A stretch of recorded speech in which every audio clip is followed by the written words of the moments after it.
Hi, I'm Dr. Mark Cucuzella, Director of the Natural Running Center and owner of Two Rivers Treads in Shepherdstown, West Virginia.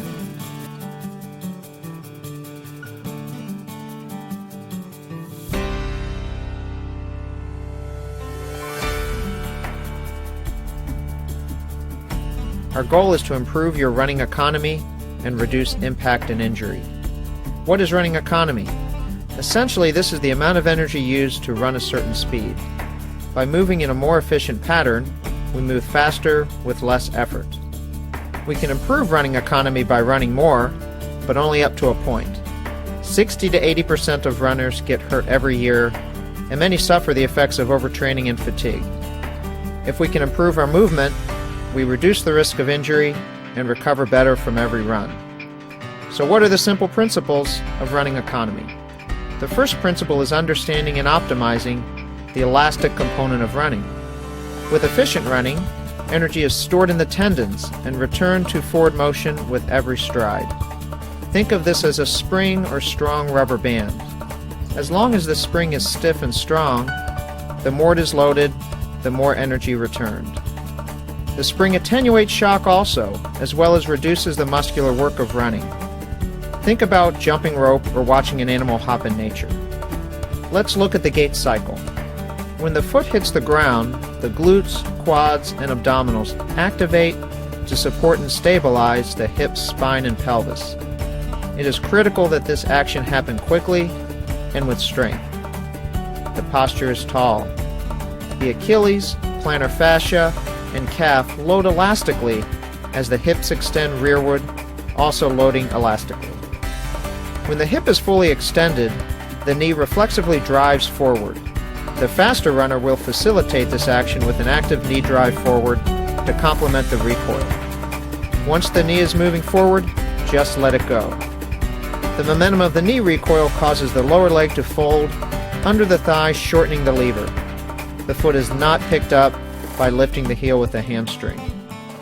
The hamstring activates to control the forward moving foot, and when stretched, will activate the downward drive by the glutes. Next is the critical part of the running stride.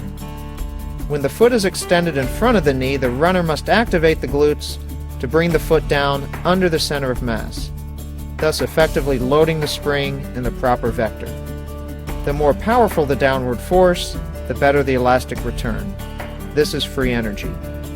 The body has a slight forward lean to maintain the proper line of force, but one must be mobile in the ankle and hips to achieve the proper lean. Do not bend from the waist. We have natural muscle tendon elastic recoil frequency, and this is about 180 steps a minute. This is the same frequency you will see in children while skipping rope, and this facilitates the elastic recoil.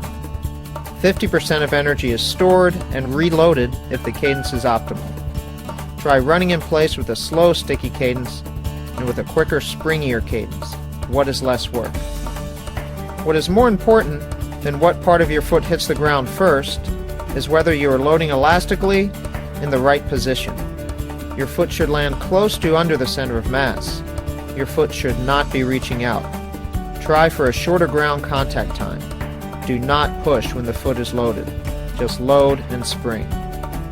Our arms and hands counterbalance the trunk rotation. Elbows are at 90 degrees or less, and hands move in a circular motion. There is a rearward pull as if you are chopping wood. The arms recoil forward and the shoulders rotate slightly. Stride length is shorter on uphill, longer on the downhill. Let's see what happens at slower and faster paces. Notice the cadence remains the same. At faster speed, the stride angle opens as more force is applied to the ground.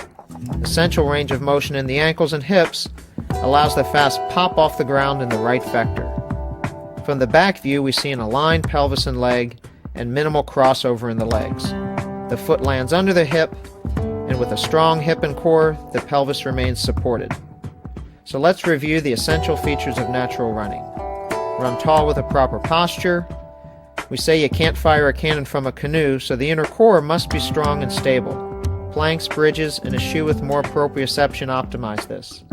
One must have adequate hip mobility to achieve hip extension and an improved stride angle.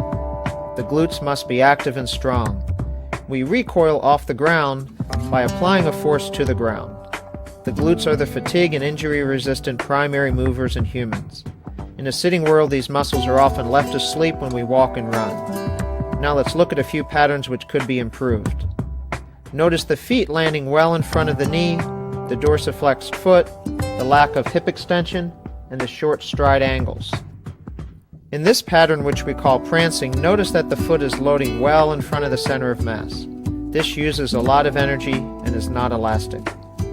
The head forward pattern is inefficient as balance and spring are compromised, and one tends to bend at the waist, so losing energy from an unstable core. The backseat runner is not using the force vector forward, has little to no hip extension, and leaks energy from an unstable core.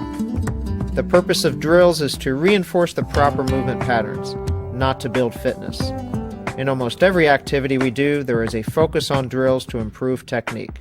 Running is no different. A nice safe drill to feel the activation of the glutes, cadence, and foot placement is running with a tether and trying to run away from a mini tramp or the ground. Try using your hamstrings to pull you or hip flexors to lift you as you do this drill. You'll find it inefficient and difficult.